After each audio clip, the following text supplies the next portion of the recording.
Yesterday was 20 years, and I have 3 sons.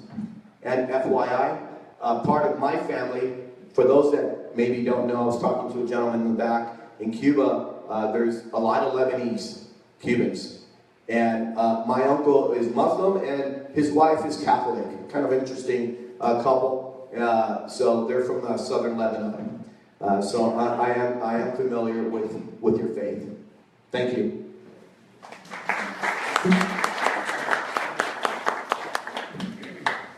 I forgot to make a disclaimer right at the beginning of the show that this masjid and CARE are non-profit organizations. No, we don't endorse the views of any of the participants here. And so you, when it comes time to vote, please vote whoever you like to, however you like to. But this masjid nor CARE endorses any group because that's against the non-profit rules. So if you have any more questions for any of these candidates, you may go ahead and raise your hand. I'll bring the mic to you. Or I can start with my questions that I had, has been pondering over. Yes. Question on the presidential race. It's shocking to me that a hate-monger, a bigot, a divisive person like Trump can rise to where he is. How could something like this happen? It's a sad commentary on our nation that someone like him can get to where he is today. Do you have a view on what causes someone like him to get to where he is?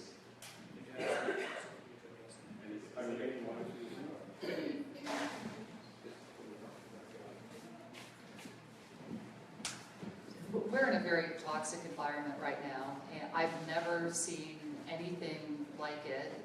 The people feeling free to express these horrible ideas, and what we need to do is that we need to show that as a community and a nation that we are better than that. So hopefully after the election, people will understand that we are not a nation of hate, and we are not a nation that spews these vile remarks. And what I think we really need to look at is how are we interacting in the community. And this group has done a very good job of outreach. I was here a few years ago with the entire city council, and we were answering questions. I think it was right before an election. But we need to make sure that everybody here in our community, in the Conejo Valley, knows that everybody is a part of the fabric of the community. And we need to remember that when we know people, when we interact with them, when they are our babysitters or our my daughter's swim coach or the activists at the city council, it's much harder to stereotype. So I think the important thing that we need to do is not get involved in this toxic conversation, but we all need to rise above it and make sure that we get to know each other, and that we interact, and that we put a stop to this, because that is not what America is about. I'd like to add to your question. I think part of the reason why you see these types of people that are running right now is because there's a lot of great people in this country that would be fantastic presidents, but the process of the political process is a dirty process.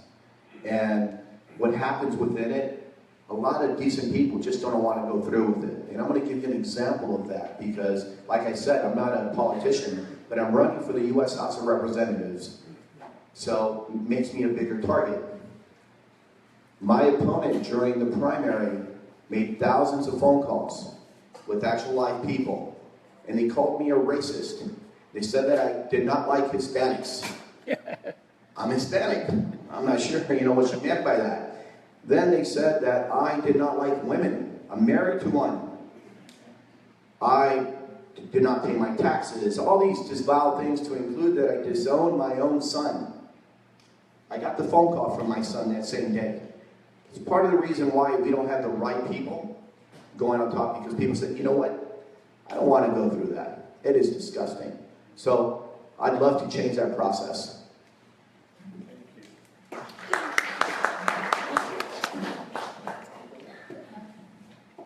You know, those that come from a place of hate and intolerance and these vile attitudes are very often louder than those of us who come from a place of love and tolerance and peacefulness and understanding and compassion. But at the end of the day, that is what's stronger, and that's what will win the day. I'm very proud of all the people that are working together throughout our country to make sure that the hate and the intolerance and the prejudice doesn't win.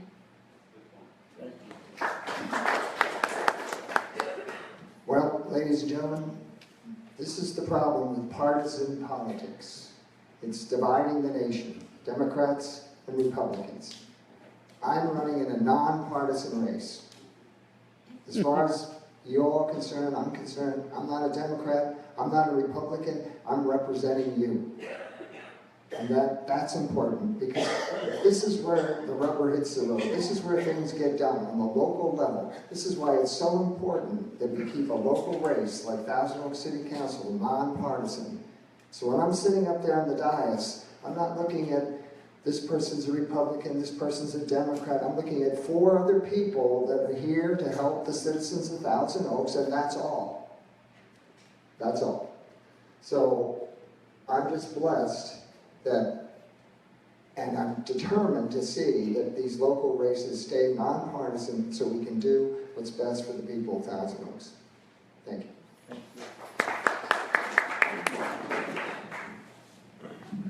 Anyone else has a question? All right, I'm going to ask a question. There's Proposition 64 on the ballot about the legalization of adult use of marijuana.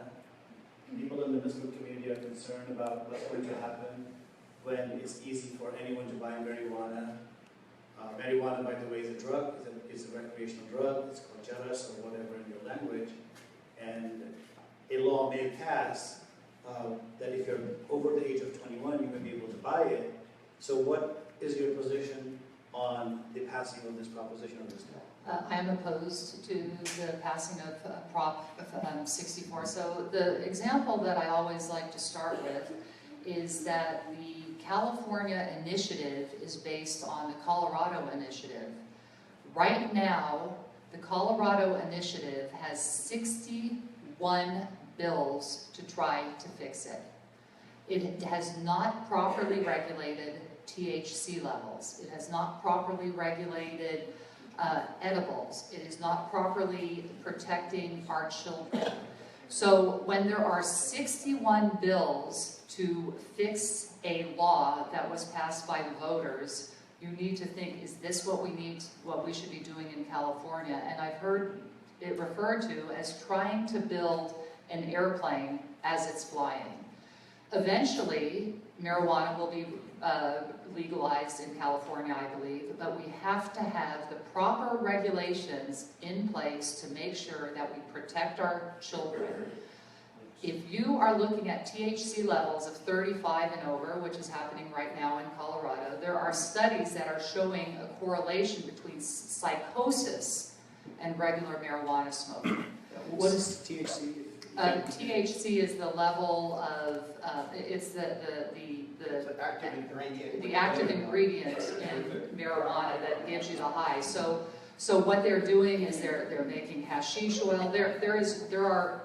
They have tremendous problems there. So what Californians are saying, oh, it's going to be raising a lot of money for California. But you cannot if we don't want to have all those problems that come with it. We don't want to have driving under the influence. Right now, we do not have a test to actually test to see if somebody's driving through the influence. The regulation as it is currently written will allow advertising on TV. Now, Big Tobacco is not allowed to advertise on TV, and I think they're probably licking their chops at this initiative passing. They'll just go straight from marijuana to cigarettes. Last year, after 20 years of medical marijuana being legal, The legislature finally passed a very comprehensive set of rules and regulations to make sure that we are protecting our environment and that we're protecting our children. And this initiative walks some of them back. So I think right now it's a very poor idea. We will have an incredible number of unintended consequences. When we legalize marijuana, we have to have all the regulations in place. We do not want to be Colorado, where the sheriffs and the police chiefs wrote a letter to the legislature and said, stop writing rules because we cannot implement the 61 that you have passed so far. So, You're opposed to it. I'm opposed to it.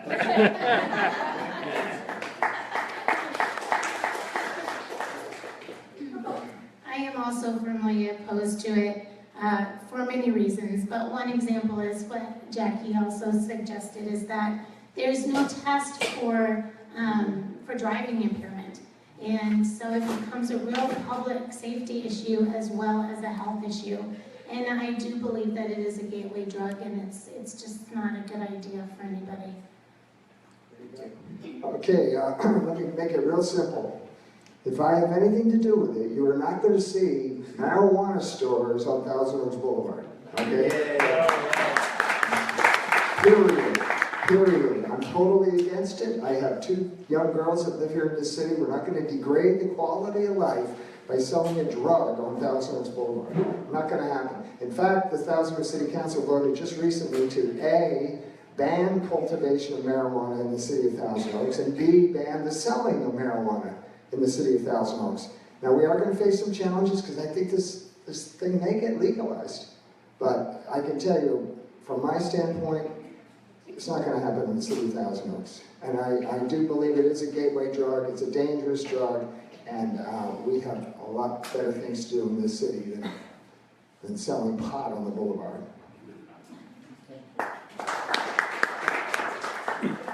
So you remember, I'm not a politician. I've done a bunch of really real intense things in my life. One of them is being around drug users. Another one was being a narcotics cop that worked undercover in the narcotics world. So with that said, the THC levels, just so you understand, used to be around 3%, 2%, and now they've escalated substantially. There is a correlation between kids right now smoking weed at these high THC levels and all of a sudden jumping over to heroin.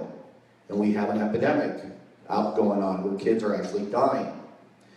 There are people that can smoke marijuana their whole entire life and not be severely affected by it. They're functional. But too many others suffer from it. I know narcotics officers in Colorado that are having a nightmare with children right now in high school. The epidemic is spreading, and they're not telling us the truth because it's supposedly making them money. Kids' lives are not worth any amount of money. It really isn't.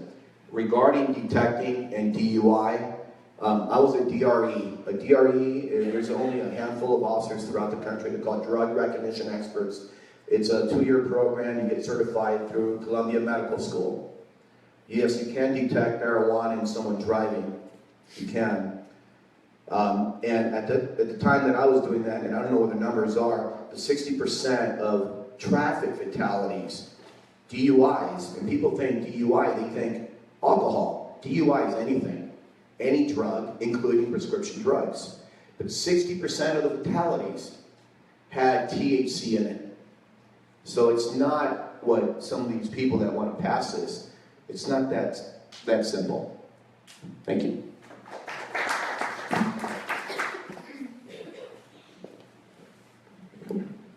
Well, thank you for coming. We truly appreciate your presence. I'm here in this city of Thousand Oaks for 30 plus years, and I love it. One of the things that I've seen, and I don't know if you guys are aware of it, the Los Vientos Park community. That park at nighttime, it's labeled called Dope Park. There are teenagers, there are adults who are parked past 10 o'clock, 11 o'clock.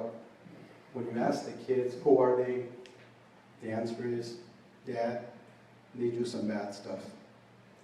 This thing has been brought up on HOA meetings in some other areas, but it looks like there's not hardly any cops in that area.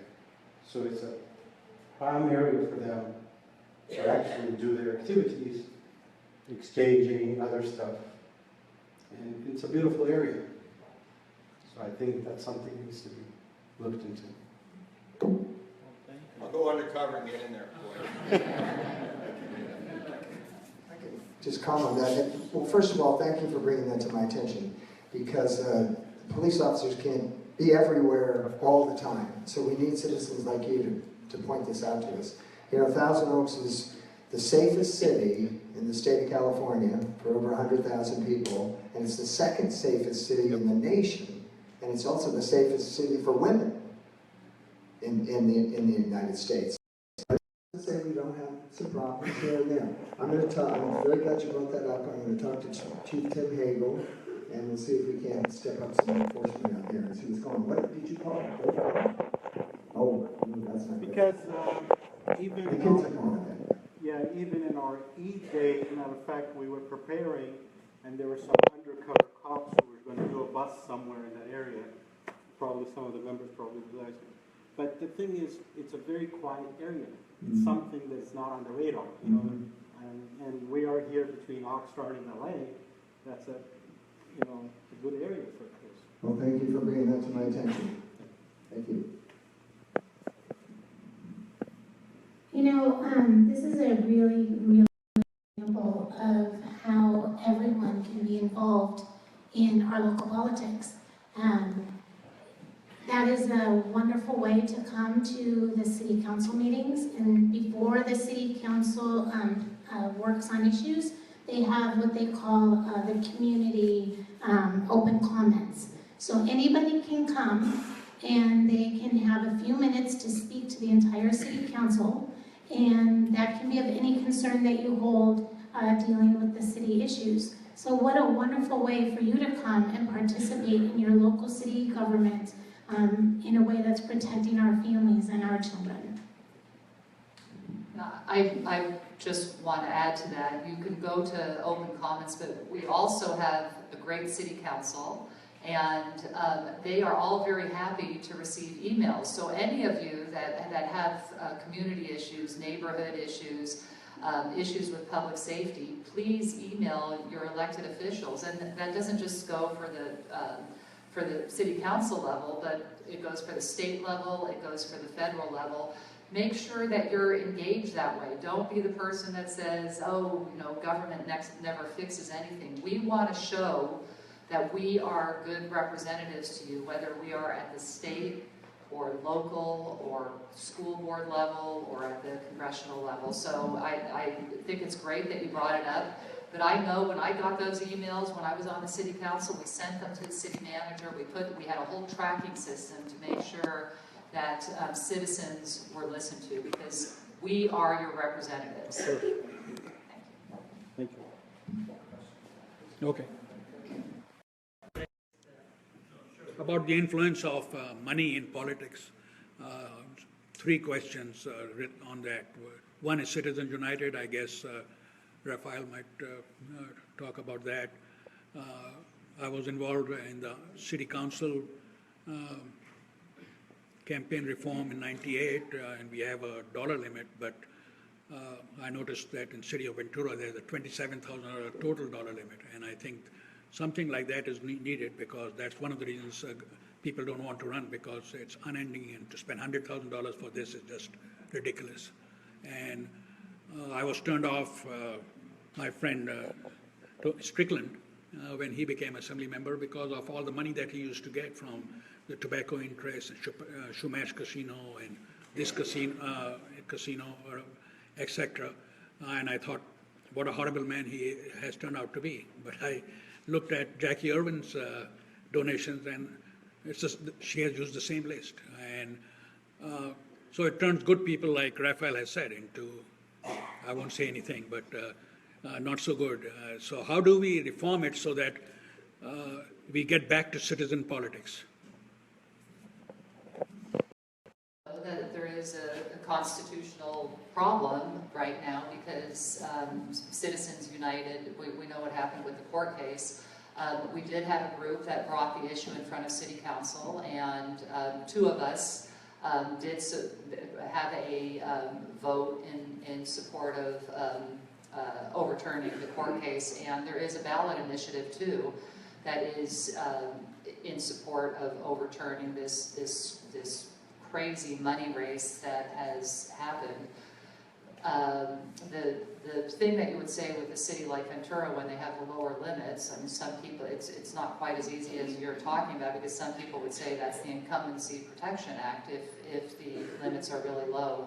Now, I don't take tobacco money, I don't take oil money, but it is these races for the state assembly and for the congressional seats are unbelievably expensive. And would I like to change things? Obviously, I would like not to raise the amount of money I have, but unfortunately, that's the situation in the state seats and in the congressional seats.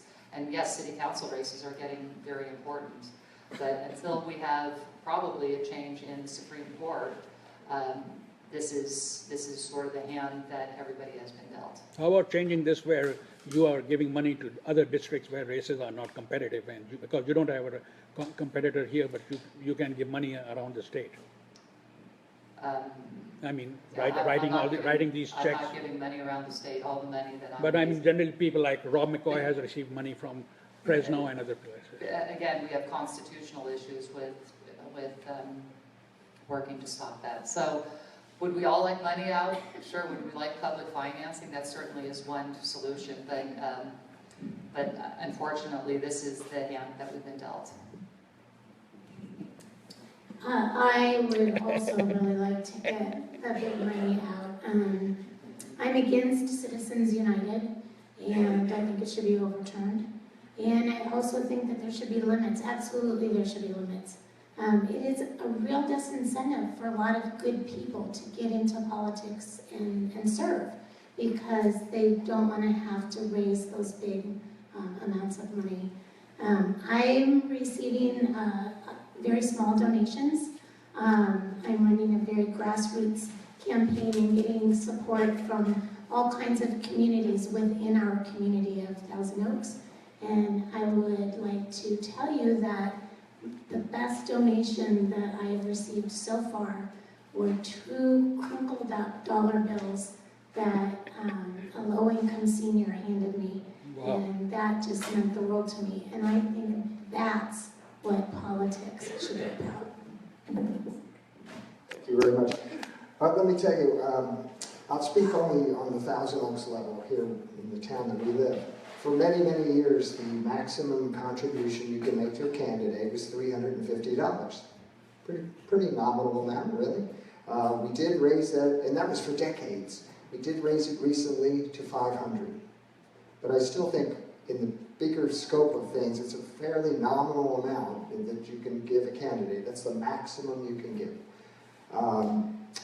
Where things can get expensive is when a candidate decides to inject his own money into the race. And we've had that. We've had a candidate not too long ago who was a very wealthy man inject a lot of his own money into the race, and it exploded the money that was spent. But we can't stop that. I mean, that's your right. If you want to spend your own money on your race, you have the right to do that. The other issue would be, and again, this gets back to, do we want to keep politics here in Thousand Oaks nonpartisan? We want to keep parties out of it. And parties do have the right. It's called member communications. They can send out election material about a Thousand Oaks City Council candidate and skirt that $510 limit, and they call it communications to their members. So it's legal, but I think there's a perspective problem there. A perception problem, pardon me, because it does put party politics into a local nonpartisan race. But the races in Thousand Oaks compared to what it costs to run for assembly or for Congress are a pittance. You know, Thousand Oaks council candidates, you can run for city council, well, you can run for as little, you know, for nothing if you want, but I would say the average race costs 25,000, 30,000, something like that. Sound right, Nick? No less. Somewhere around there. I mean, compared to a state assembly race, which would cost $500,000, more, yikes, $1 million, more. Okay, I mean, and a congressional race, which would cost. I'll talk about it. Okay. Here's the money man. So, no, I'm definitely not the money man, that's for sure. It's interesting on the federal level, you hear these politicians talk about Citizens United and they're against it. But if you actually dig, because you know politicians tell you all these things in front of your face, but then when you dig a little bit and find out what they actually do behind when the doors are closed, then you find out the truth. So these same politicians that are against Citizens United, you dig and you find out that they've raised millions of dollars from special interest groups. Like my opponent has, millions of dollars from those groups. Now, when I decided to run, I did meet with the so-called people in the party that give you advice and guidance of what you need to do. And I was told, you need to lock yourself up in a room for 7 hours a day. And you need to call, it's called dialing for dollars, and beg for money. Just all day long, ask people for money. You got to first start with your family and your friends, and then they give you a list, and then you grow the list, and then you ask them for other people. This is insane. I go, okay, so you want me to lock myself in a room, call people that I don't know, and ask them for money so I can pay you to run a campaign. In the meantime, the people don't know who I am because I'm in a room locked up asking someone else for money. That makes no sense. So I decided to do something totally different. Totally different. I decided to go on the street and get to know people and create relationships and introduce myself instead of being on the phone. So I did not raise the money, and because I did not raise the money, I'm ignored, like if I have a disease, okay? But here's the interesting part. In 2012, Tony Strickland lost to my opponent by 5%. 5%, which was, I think, 10 or 12,000 votes. And in 2014, Jeff Gorell lost to my opponent by 4,600 votes, 4,600 votes. In this last primary, I got 14,000 more votes than Tony Strickland, and I got 23,000 more votes than Jeff Gorell did. And I did that with almost no money, and a tiny, tiny, tiny staff. And when I go back to the party and say, hey, this is what I did. Explain to me how I did that without being locked up in a room. They have no response. So, to me, it's about the people. So they can actually really get to know you. So the system is broken. It is quasi-corrupt. I'm not going to say full-blown corrupt. It is a broken system. It is a broken system. I don't have a single dollar from any special interest group. My opponent has millions of dollars from special interest groups. Okay, we have a time constraint, so we're going to wrap it up around 8:45. But we have 2 questions, and then that's it. You know, so if you can keep your answers short. Really good question. Thank you all for coming. I have 2 questions, Jackie. One is very short. The first one is this. Most of the time when citizens interact with government, it's beneficial or benign, right? Either we're sending our kids to public schools, or we're using the roadways, or we're getting a permit for something, or a license, it works beautifully. But there are some interactions that now have turned dangerous for certain citizens.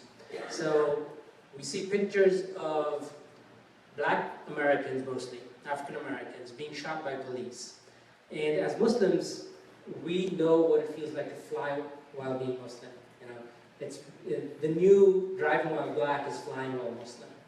So my question to you guys is, both at the local level, the state level, and the national level, would you support training for police officers and others who are in security jobs so that they understand what constitutional limits are, number one, and number two, that this type of policing does not work and actually backfires? That's my first question. The second question is easy. Who do each of you support in the presidential race? That's the hard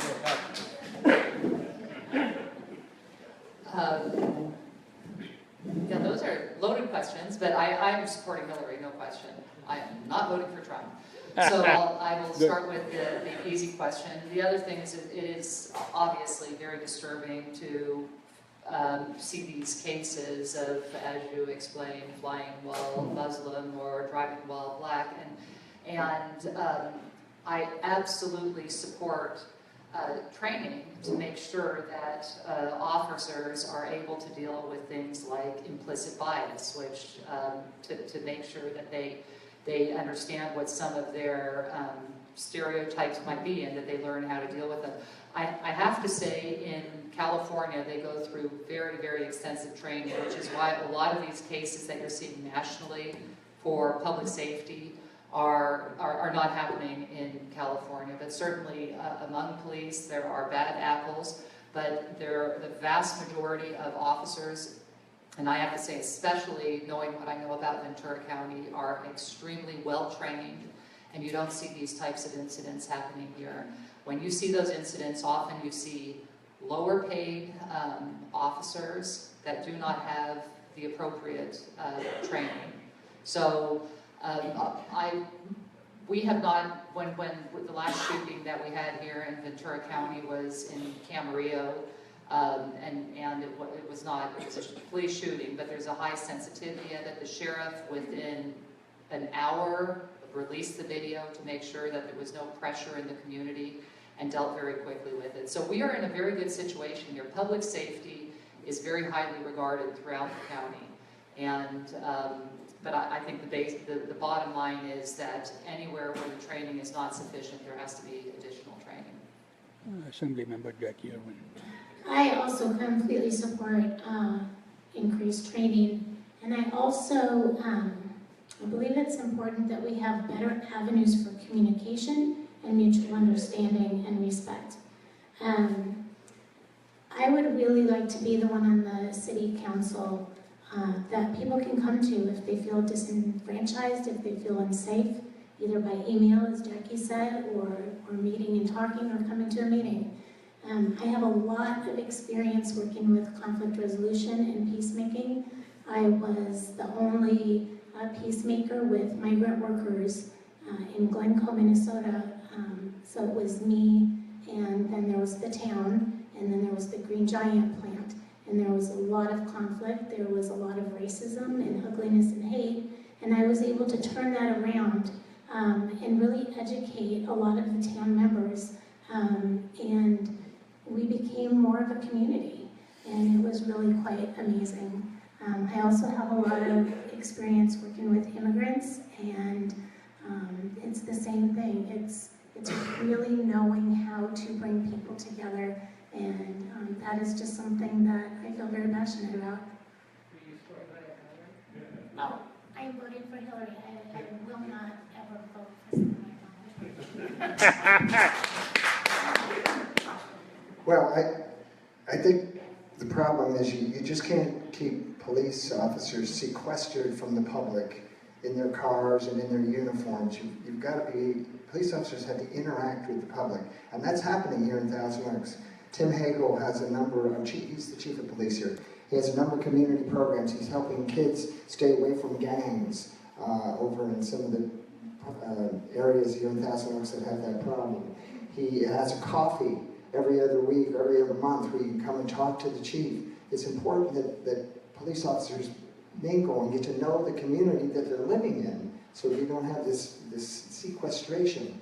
And I know, I've talked to Jeff Dean about this. He's our sheriff, the county sheriff. I know he takes the issue very seriously, and he is very attuned to it and wants his officers properly trained. As far as the candidates, all I can tell you is I'm not happy with either one of them. Voting for Trump? Plead the fifth. Once again, I've said it like 4 times, I'm not a politician, I've done it for real. I was a policeman, 8 of those with LA, 13 years total. I was also a gang cop, besides a narcotics cop. So, I agree with everything Jackie said. With that said, there's always going to be a bad or even evil person anywhere. From a priest, a rabbi, a police officer, a baseball coach. Bad people penetrate any organization. Any organization. With that said, the most amazing people that I've ever worked with and encountered in my life were the police officers that I worked with that saved countless lives. These are the things that you never hear on the news. The amazing things they do every day. I talked earlier about the media and the exaggeration of how they do things, and I'm going to give you an example of that. Many years ago, my partner and I were pulling over someone, I'll make it really quick, and that person tried to kill my partner. Ran back in the car and ran away. The car was stolen. We did not know that he was a Colombian cartel mule that was wanted by the news that night said that we were shooting at each other all over downtown LA from one car to another. And I was the driver. I was the guy. And I don't remember any of that being true. My point is, there's exaggeration that goes on. In Ferguson, that started the Black Lives Matter movement. Remember the gentleman that said, hands up, don't shoot? It turned out to be a big lie. And the Attorney General investigated that. It was all a lie. And riots came of a lie. And lives were destroyed because of that lie. And that community was hurt because of that lie. So we have to be careful with what we hear on the news all the time. Because what they're doing is they're dividing us and making things worse. Mistakes do occur, and I believe there's officers out there that are just plain old scared, and there are bad people out there. So it's not always as simple as we see on TV. Okay, so I'm going to ask the host here. I just have a quick comment. I was going to ask the host, do you want to extend this for another 5 minutes? I just Sure. want to make a quick comment because Chief Tim Hager's name came up. He has been an amazing supporter of our community. I just want to take you guys to Do you have a question? So one last one. I mean, it's better to have... Good to hear that. Answer.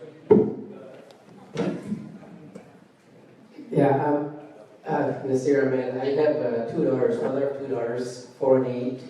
I came to this country 26 years ago, and the country has changed significantly since then. I truly believe that evil has no religion, but I am fearful for my life, the situation that we find ourselves. Now, I am confused.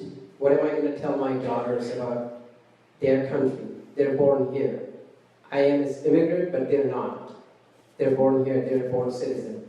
So I'd like to hear your opinion. What do I tell my kids about this country? That this country is great.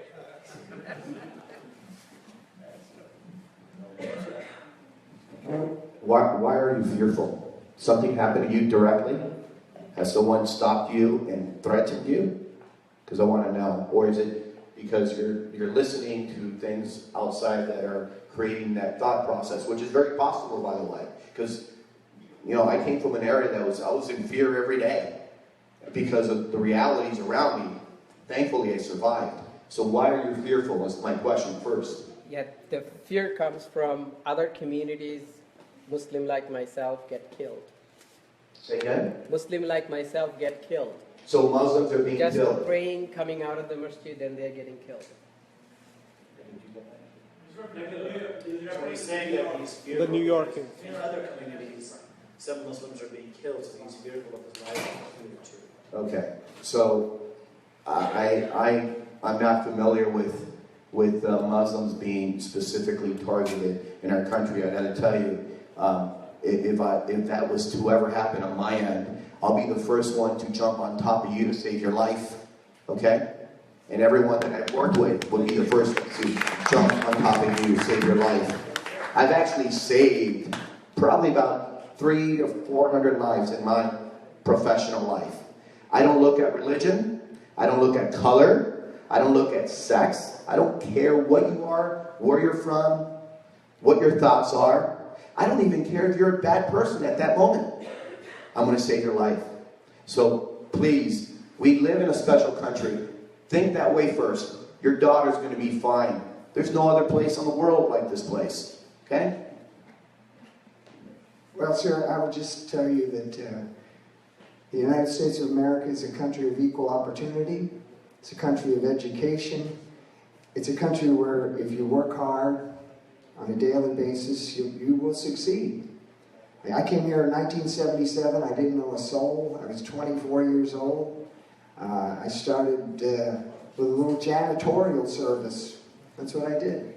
And 35 years later, I was the mayor of Thousand Oaks. Wow, how'd that happen?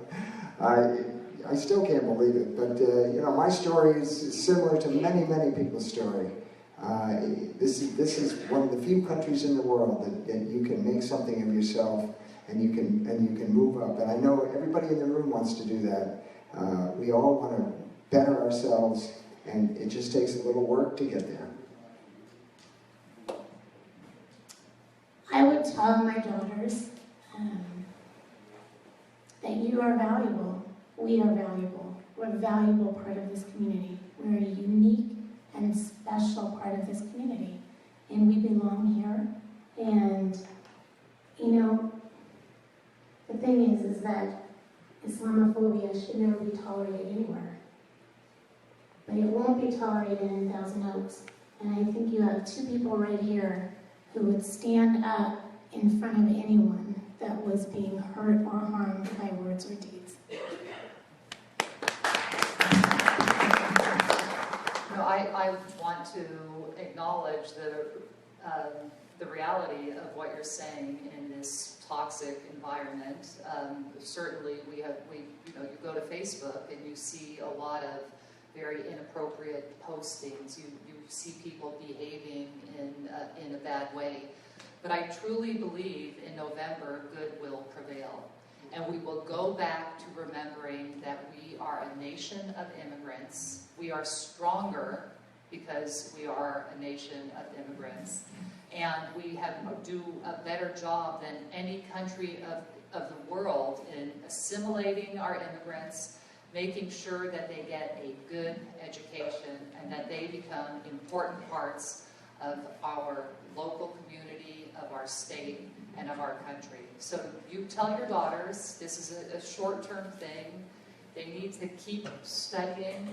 They need to keep being involved with the community. They need to understand that they are Americans and good will prevail. I just want to, first of all, thank you all for coming, and just the fact that you came here. I mean, I can't speak for everyone, but I'll go for you. I don't remember if there are pictures on the ballot. Are there pictures on the ballot? No. People may not remember your name, so I think it would be appropriate that you just repeat your name again. I know her, everybody knows her. I know you, they may not know your name again, so if you repeat it a few times, just the fact that you came, we'll appreciate that actually. I'm the guy with the strange last name, Dagnesses. And there's only two of us running. The other one's Julia Brownlee and then Raphael Dagnesses. And that's for the U.S. House of Representatives. And I'm going to pass these out as you folks leave. Thank you. Raphael, you never answered who you voting for. Yeah. Oh, you got me, huh? That's a politician. I thought I was going to get away with that. Gosh. You're going to force me to do that. Okay. To me, everything is about brutal honesty. The person that's... By the way, back to parties real quick. Yeah, I'm running as a Republican. I wish I could create a third party called the Common Sense Party, quite honestly. Okay? Because I think people on both sides have good ideas, and they want to reach a common place, but the hyper-partisanship that goes on today makes us not be able to do that. With that said, I'm a law enforcement professional. I also had a secret clearance when I worked military intelligence, and I will tell you this, forget about what you see on the news. Everyone on my team and anyone in the intelligence field will tell you this. If I would have walked out of the building that I was working at in Virginia with one of those emails, I would have been handcuffed, stripped of my rank, and put in prison. So there's no way I can vote for a person that should be in jail. I can't. I'm sorry. And that's the truth. So, okay? That's it. I told you I was going to be brutally honest. You're saying everything, but not answering the question directly. So stand up and answer it, rather than just walking around. I just answered it. So I said I'm not going to vote for Hillary Clinton. And I'm not a Donald Trump fan. Okay? The question was, who are you going to vote for? If I have a choice between two of them, one that should be in jail, I have to vote for Mr. Trump. But I'm not a Trump fan. So it took this long for you to answer a simple question. That is the quality of a true politician that you have been accusing and criticizing for. And you proved to be a better politician than anyone. Thanks, sir. I'm sorry you feel that way. All right, so we're going to wrap up today's meeting. I'm going to be thankful for all the people that took the time to come here. And one of the things that we advocate at CARE is that if you want to improve your relationship with the law enforcement community, one of the things is like your community centers invites the law enforcement officers here. They come with their police car. The kids get to play around with them, talk and build relationships. That's one of the things you can do. Is the police or the local law enforcement can come over and bring some gadgets and show the kids who we are and what they're doing. Encourage the kids to join the law enforcement jobs too. That's one way to improve the situation. Anyways, we're going to wrap up, and if you guys have any, you can distribute your material, and if you like to do this in the future, please let us know. We'll be more than happy to. And on behalf of Islamic Center, closing statements. And closing statements. Okay, 1 minute each, because we should be wrapping up. I'm going to do less than 1 minute. I'm glad somebody said that everybody knows me already, but I've been serving this community for 12 years. I'm very, very proud to be able to serve this community.